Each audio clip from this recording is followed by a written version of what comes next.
Our first question is the correct order of shielding effect. आपको मैंने पढ़ाया था शील्डिंग इफेक्ट, इसी को बोलते हैं स्क्रीनिंग इफेक्ट। तो आपको करेक्ट ऑर्डर बताना है स्क्रीनिंग या शील्डिंग इफेक्ट का। ऑप्शन मैं आपको दे देती हूं।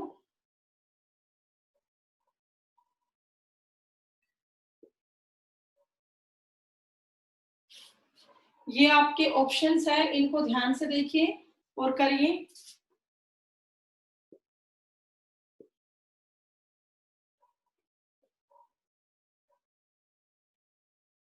These are the 4 options. ये क्वेश्चन आप लोग कर रहे हैं। वेरी गुड बेटा। कुमुद रेज हैंड, 1 मिनट बेटा।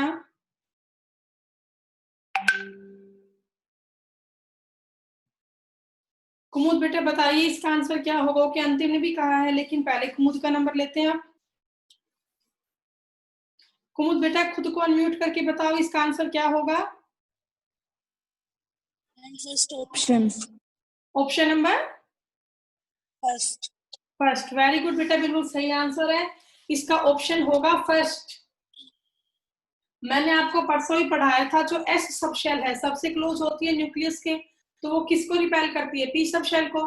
पी रिपेल करते हैं डी को, डी रिपेल करता है एफ को। ठीक है, तो मैक्सिमम रिपल्शन कौन करवाएगा? एस सब शेल करवाएगा। अब इसके बाद आपका सेकंड है, ये क्वेश्चन मैं रख कर देती हूँ।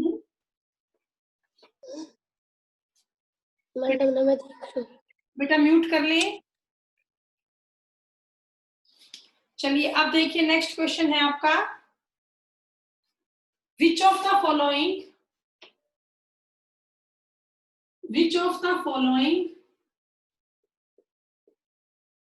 has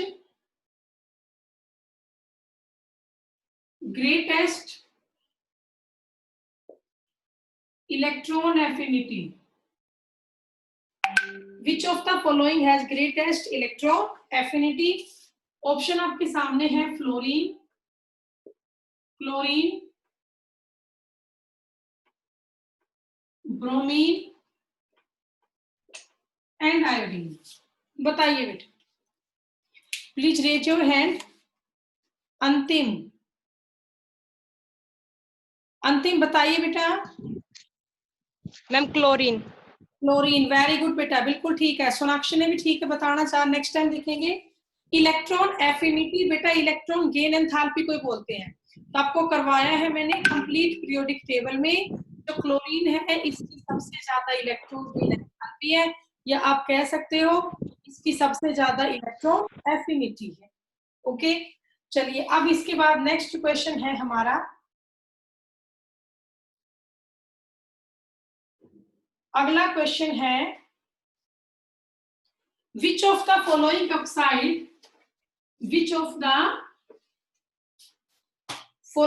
oxide, यहां मैं कुछ एक ऑक्साइड्स लिख रही हूं, आपको ये बताना है which of the following oxides react easily with NaOH। मैं कुछ एक ऑक्साइड्स के नाम यहाँ पे लिखूंगी, आपको बताना है उनमें से कौन सा सबसे इजीली रिएक्ट करेगा NaOH के साथ। पहला है हमारा Na2O, second is CaO, third is NO, fourth is Cl2O7। ठीक है,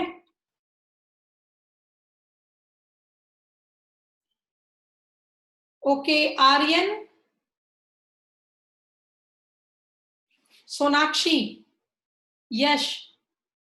चलो सोनाक्षी से पूछते हैं बेटा ये वाला। सोनाक्षी बताइए बेटा।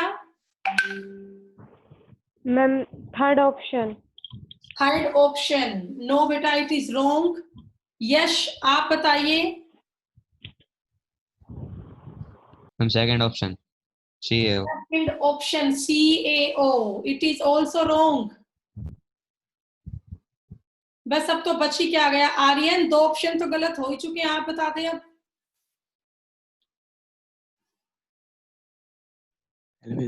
Fourth Cl2O7. वाई बताओगे बेटा, रीजन क्या है इसका?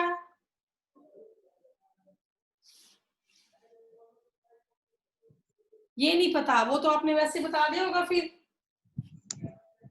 रीजन बताओ बेटा इसका। देखिए बेटा, इसका रीजन क्या होगा? आंसर तो ऑप्शन नंबर 4 आएगा, बट क्यों आएगा वो आप लोग समझे। NaOH बेस है, NaOH क्या है? बेस है। तो बेस इजीली किससे रिएक्ट करेगा? एसिडिक ऑक्साइड से, तभी तो न्यूट्रलाइजेशन होगा। किससे करेगा? एसिडिक ऑक्साइड से। अब आपको पता है मेटल के ऑक्साइड बेसिक होते हैं, नॉन मेटल के ऑक्साइड्स एसिडिक होते हैं। तो आप यहाँ पे देख पा रहे हैं मेटल ऑक्साइड 2 है, एक तो सोडियम और एक कैल्शियम। सोडियम भी मेटल है, कैल्शियम भी मेटल है, तो इन दोनों के ऑक्साइड तो कैसे हैं? बेसिक है। अब बेटा बेस आपका बेसिक ऑक्साइड से तो रिएक्ट करेगा नहीं, ठीक है। थर्ड ऑप्शन वैसे नहीं हो सकता, क्यों? क्योंकि जो आपका NO है वो न्यूट्रल होता है। NO कैसा होता है बेटा? न्यूट्रल होता है। ओके, बच गया एक Cl2O7। अब क्लोरीन है, क्लोरीन क्या है? मेटल या नॉन मेटल? तो पता होना चाहिए आपको, क्लोरीन इज नॉन मेटल। और नॉन मेटल के ऑक्साइड कैसे होते हैं? एसिडिक। कैसे होंगे बेटा? एसिडिक होंगे। तो बेस से इजिली कौन रिएक्ट करेगा? Acidic oxide. तो इसका आंसर क्या होता? Cl2O7। ठीक है, चलिए कोई नहीं। इसके बाद बेटा अब हम नेक्स्ट क्वेश्चन करते हैं। नेक्स्ट क्वेश्चन है हमारा, the process require absorption of energy. मैं यहाँ पे 3-4 ऑप्शन लिख रही हूं। पहला ऑप्शन है F से हमने बनाया F नेगेटिव। सेकंड ऑप्शन है हमारा H से हम यहाँ बना रहे हैं H positive. Third option is Cl से यहां बन रहा है Cl negative. And fourth option is O से बन रहा है O नेगेटिव। ठीक है, so these are the 4 options. Okay, हो गया? ठीक है, आपको बताना है इनमें से किसमें एनर्जी का एब्जॉर्प्शन होना।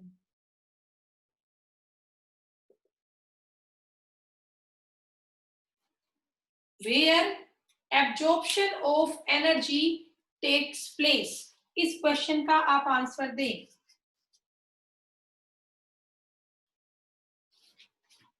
बेटा जल्दी करें, 10 सेकंड का टाइम है आपके पास।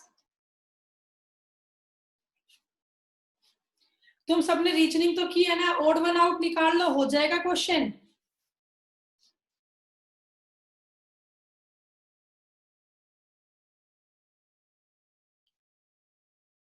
सोनाक्षी बताइए बेटा।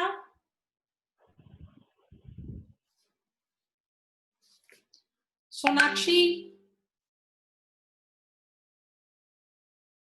बेटा खुद को अनम्यूट करो और बोलो। Yes ma'am. हाँ बोलिए बेटा।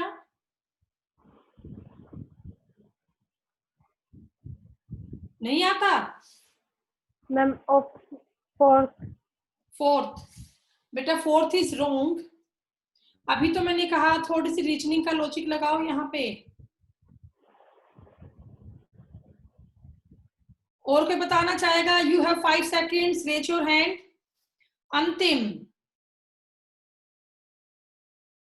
अंतिम बेटा बताइए, अनम्यूट करो और बोलो। Ma'am second option. Very good, option number 2। आप लोग खुद समझ पा रहे हो बेटा, जो ऑप्शन नंबर 1 है, 3 है और 4 है। फर्स्ट में क्या हो रहा है? F से F नेगेटिव बन रहा है, मतलब F इलेक्ट्रॉन ले रहा है ना। यही थर्ड में हो रहा है, Cl भी इलेक्ट्रॉन गेन कर रहा है। यही फोर्थ में हो रहा है, O भी इलेक्ट्रॉन गेन कर रहा है। लेकिन आप ये देखो सेकंड H से क्या बन रहा है? H पॉजिटिव, प्लस क्या निकल रहा है? इलेक्ट्रॉन निकल रहा है। ठीक है, तो जो आपके ये 3 है, फर्स्ट, थर्ड और फोर्थ, इन तीनों में तो हो रहा है गेन ऑफ इलेक्ट्रॉन, लेकिन सेकंड वाले में क्या हो रहा है, लॉस ऑफ इलेक्ट्रॉन हो रहा है। क्या हो रहा है, लॉस ऑफ इलेक्ट्रॉन। अब इलेक्ट्रॉन निकालने के लिए क्या चाहिए, एनर्जी। इलेक्ट्रॉन निकालने के लिए क्या चाहिए, एनर्जी।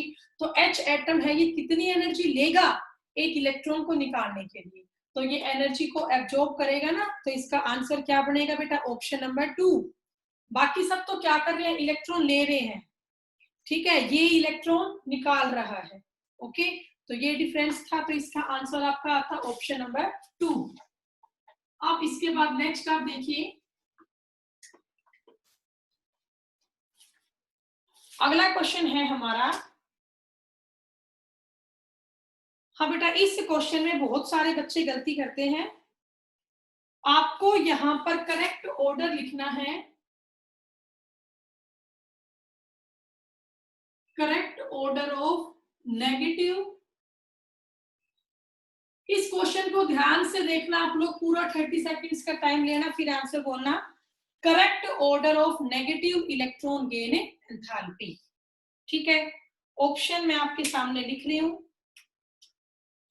फर्स्ट ऑप्शन है मेरा, दिस इज फर्स्ट ऑप्शन, ध्यान से आप लोग देखते हुए चलें। सेकंड ऑप्शन है,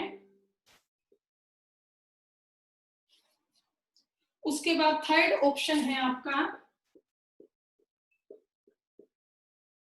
एंड फोर्थ ऑप्शन इज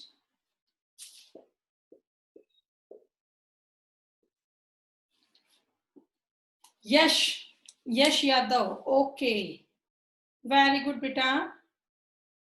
बताइए यश, इसका आंसर क्या होगा। Ma'am option number first. Answer number first. First बेटा इलेक्ट्रॉन गेन एंथैल्पी की बात हो रही है यश, गलत हो गया ये। Sachin 1 minute. Most negative electron, most negative है। अरे बेटा आप म्यूट करो खुद को। Sachin second. Second, very good बेटा। इसका सही आंसर होगा ऑप्शन नंबर 2। अब मैं आप लोगों को समझा देती हूँ क्यों होगा। अगर आप लोगों को ध्यान हो तो मैंने आप लोगों को 2 एक्सेप्शन करवाए थे जब टॉपिक करवाया था इलेक्ट्रॉन गेन एंथैल्पी का। एक एक्सेप्शन था ग्रुप नंबर 16 का और एक था 17 का। ये है ऑक्सीजन और सल्फर, ये है फ्लोरीन और क्लोरीन, ठीक है। मैंने आपको एक क्वेश्चन करवाया था, ऑक्सीजन और सल्फर में से सल्फर की इलेक्ट्रॉन गेन एंथैल्पी ज्यादा नेगेटिव होती है और फ्लोरीन और क्लोरीन में से क्लोरीन की इलेक्ट्रॉन गेन एंथैल्पी ज्यादा नेगेटिव होती है। और आप ये कह सकते हो पूरी पीरियोडिक टेबल में, कंप्लीट पीरियोडिक टेबल में क्लोरीन ही ऐसा है जिसकी सबसे ज्यादा नेगेटिव इलेक्ट्रॉन गेन एंथैल्पी होती है। तो आप इन चारों ऑप्शन में से ये देखो, क्लोरीन की सबसे ज्यादा एंथैल्पी कहाँ है, बेस्ट क्वेश्चन हो जाता, कहाँ है, सेकंड ऑप्शन में है। अब पूरा इसको आप समझे, F की एंथैल्पी Cl से कम क्यों होती है, मैंने समझाया था आपको। बेटा F का घर ना बहुत छोटा सा है, वहां इलेक्ट्रॉन पहले ही बहुत कंजेस्टेड है, उनके पास पहले ही स्पेस कम है, ऊपर से हम उसमें एक इलेक्ट्रॉन और डाल रहे हैं, ठीक है। बेटा मान लो हम आपकी क्लास की बात लेके चलते हैं, जो आपकी क्लास की डेस्क बेंच है उन पे कंफर्टेबल पे 2 बच्चे बैठ सकते हैं, ठीक है। 2 बच्चे आप लोग इजीली वहां पे कंफर्ट होके बैठे हुए हो, स्पेस वहां पे 3 बच्चों का है, लेकिन 3 बच्चे बैठते हैं ना कंजेस्टेड सा हो जाता है, तो 2 बच्चे बैठ के वहां पे खुश है, ओके। अब बेटा वहां पर क्या है, 2 बच्चे पहले बैठे हैं, तीसरा बच्चा वहां के बैठना चाहता है, उसके लिए जगह है, लेकिन वो दोनों नहीं चाहते कि थर्ड यहाँ पे आए, क्योंकि उन दोनों को पता अगर ये थर्ड भी आप यहाँ पे आ गया ना तो हमें और कंजेस्टेड होके बैठना पड़ेगा। तो वो दोनों मिलके क्या करेंगे, जो वो थर्ड बच्चा वहां पे आएगा ना तो उसको अपनी साइड से अट्रैक्शन फील नहीं करवाएंगे, मतलब उसे ऐसा लगेगा कि हाँ ये नहीं चाहते मैं यहाँ पे आके बैठूं। सेम कहानी आपकी लागू होती है ऑक्सीजन और फ्लोरीन के केस में। O एंड F का जो साइज है ना वो बहुत छोटा है, तो इनके पास थोड़ी स्पेस की कमी है, तो जब इनके पास एक नया इलेक्ट्रॉन आता है ना तो वो नया इलेक्ट्रॉन वास्तव में इतनी अट्रैक्शन फील नहीं कर पाता, उसको लगता है कि हाँ ये मुझे यहाँ पे रखना नहीं चाहते, उसे अट्रैक्शन कम फील होती है। लेकिन अगर मैं बात करती हूँ क्लोरीन की, ठीक है बेटा, आपके जो स्कूल में डेस्क बेंच है उनमें बैठने का स्पेस है 3 बच्चों का, कंफर्टेबली बैठते हैं 2 बच्चे। अब मान लो क्लोरीन है, ये मान के चलो तुम कि आपकी जो आउटर मोस्ट शेल है ना, या बेटा डेस्क पे एक ही बच्चा बैठा हुआ है, अकेला बच्चा बैठा है, अब उसके पास दूसरा बच्चा और आना चाहता है, तो वो बड़ी आसानी से उसको अट्रैक्शन फील करवाएगा कि भाई आज मैं तो अकेला ही बैठा हूँ, मेरे पास तू भी आके बैठ जा। तो जो नया बच्चा आके बैठा उसे अट्रैक्शन फील हुई, क्योंकि वहां बहुत सारा स्पेस खाली पड़ा था, तो उस नए बच्चे के आने से कोई फर्क नहीं पड़ा उस पुराने बच्चे को। सेम आपका लागू होता है क्लोरीन और सल्फर में, इनका साइज बड़ा होता है, इन पे काफी स्पेस खाली रहता है, तो जब नया इलेक्ट्रॉन आता है ना तो उसको रिपल्शन फील नहीं होती, उसको यूं लगता है हाँ मेरे लिए यहाँ स्पेस खाली है। मतलब नया इलेक्ट्रॉन आने से पुराने इलेक्ट्रॉन को कोई फर्क नहीं पड़ता है, क्योंकि वहां बहुत सारा स्पेस खाली है, तो नया इलेक्ट्रॉन कहीं ना कहीं अट्रैक्शन ज्यादा फील कर जाता है, तो वो ज्यादा एनर्जी निकाल देता है। जितनी अट्रैक्शन बढ़ेगी उतना ही ज्यादा एनर्जी का लॉस होगा। यही वजह है कि क्लोरीन जो है उसमें ज्यादा एनर्जी का लॉस होता है एज कंपेयर टू फ्लोरीन, और सेम का लागू होता है सल्फर और ऑक्सीजन के केस में। ठीक है, अब बेटा शायद आप लोग ये क्वेश्चन समझ गए होंगे। अब इसके बाद नेक्स्ट क्वेश्चन हम करते हैं। 11 बजे बिल्कुल तैयार है ना सारे बच्चे? ठीक है, आपका नेट 11 o'clock आज टेस्ट है, मैंने बता दिया है, प्लीज बी रेडी। चलिए अगला क्वेश्चन है इसका आपके बाद, which of the following has smallest size.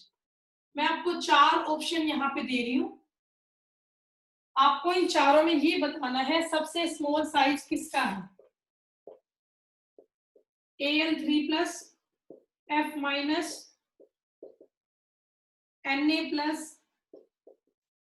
Mg2+। These are the 4 options। आपको बताना है which one have the smallest size। If you want to tell, then please raise your hand। You have time for 5 seconds।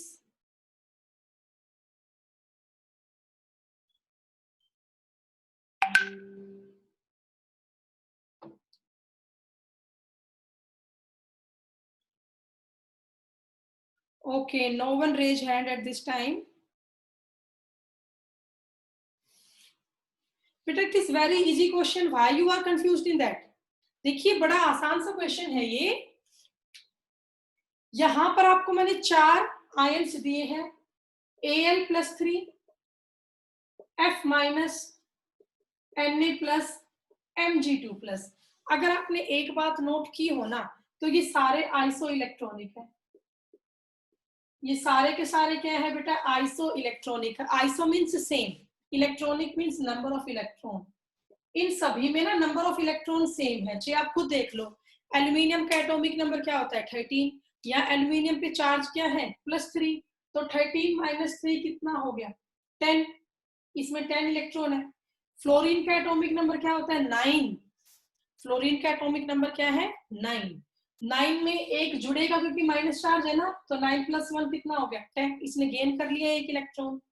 आगे देखो Na+, sodium का atomic number क्या होता है 11, plus मतलब एक निकाल दो तो 11 - 1 क्या हो गया 10, और लास्ट आपका है Mg2+, मैग्नीशियम का एटॉमिक नंबर 12, माइनस कर दो 2, ये भी क्या हो गया 10। तो all of these are isoelectronic. यहां तक तो कोई डाउट आपको नहीं होगा, नहीं है ना।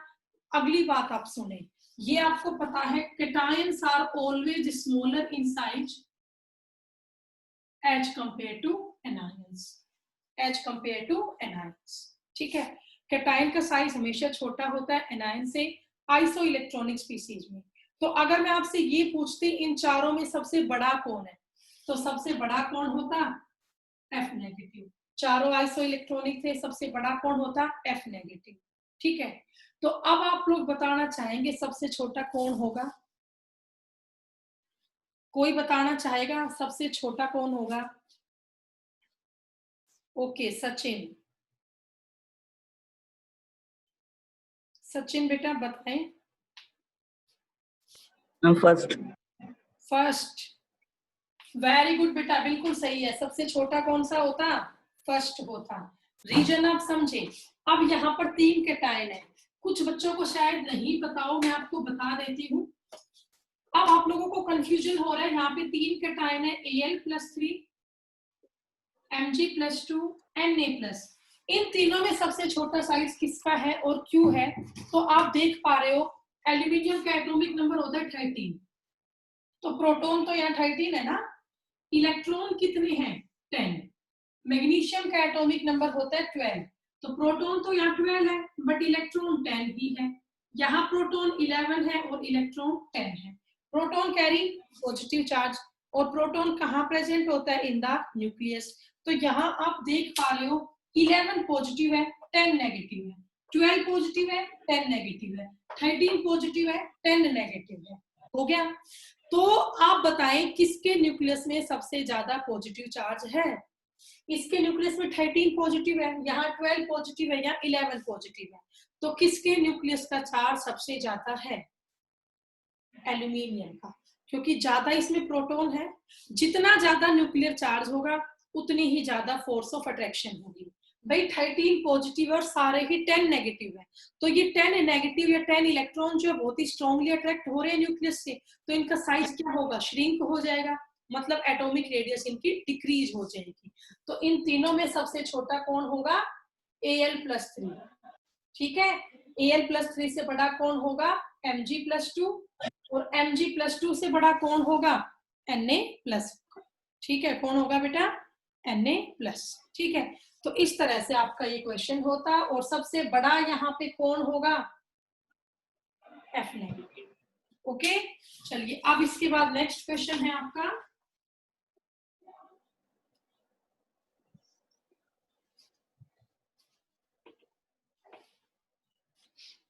अगला क्वेश्चन है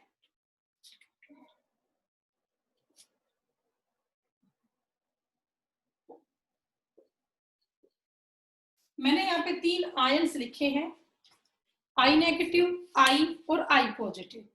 ठीक है, आपको इन्हें अरेंज करना है इंक्रीजिंग एटॉमिक साइज। आपको इन्हें अरेंज करना है इंक्रीजिंग एटॉमिक साइज में। तो तीनों बेटा पेरेंट एटम तीनों में आयोडीन से बने हुए हैं, एक उसका कैटायन है एक उसका एनायन। अभी मैंने आपको बताया कैटायन का साइज छोटा होता है एज कंपेयर टू एनायंस। तो इन तीनों में सबसे बड़ा साइज किसका होगा? सबसे बड़ा साइज किसका होगा? I नेगेटिव का, और सबसे छोटा किसका होगा? I पॉजिटिव का, और बीच में क्या आएगा? Parent atom. इस क्वेश्चन का ये आंसर होगा। ठीक है, पेरेंट एटम का साइज मैंने क्वेश्चन करवाए थे 2। Size of cation is always smaller than it's parent atom. अब इनका पेरेंट एटम क्या है? I। मैंने ये क्वेश्चन करवाया था, size of cation is always smaller than it's parent atom. और एक और करवाया था, size of anion is always greater than it's parent atom.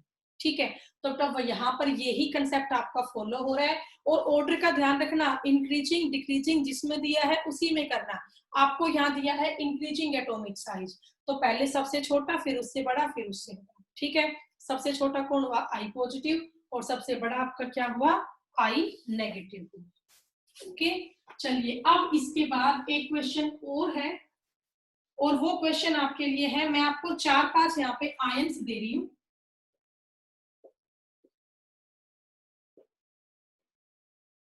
ये 4 आयंस है। ठीक है, आपको इन चारों आयंस का साइज अरेंज करना है डिक्रीजिंग एटॉमिक साइज। बेटा आप लोगों के पास 30 सेकंड्स का टाइम है, इस क्वेश्चन को करें, फिर मैं आप में से किसी एक से पूछूंगी इसका आंसर क्या होगा। जल्दी करें।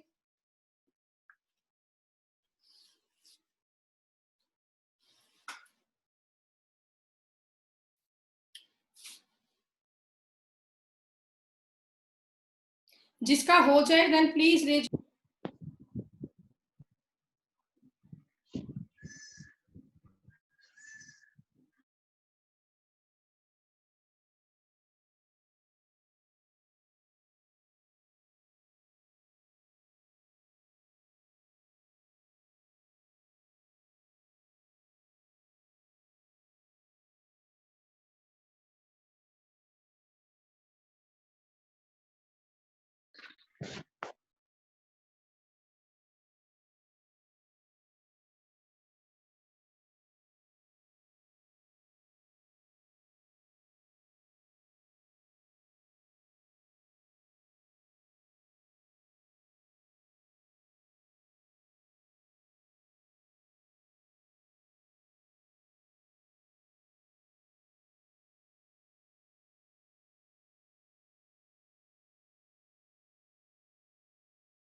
मैम आपने खुद को म्यूट कर रखा है, आवाज नहीं आ रही।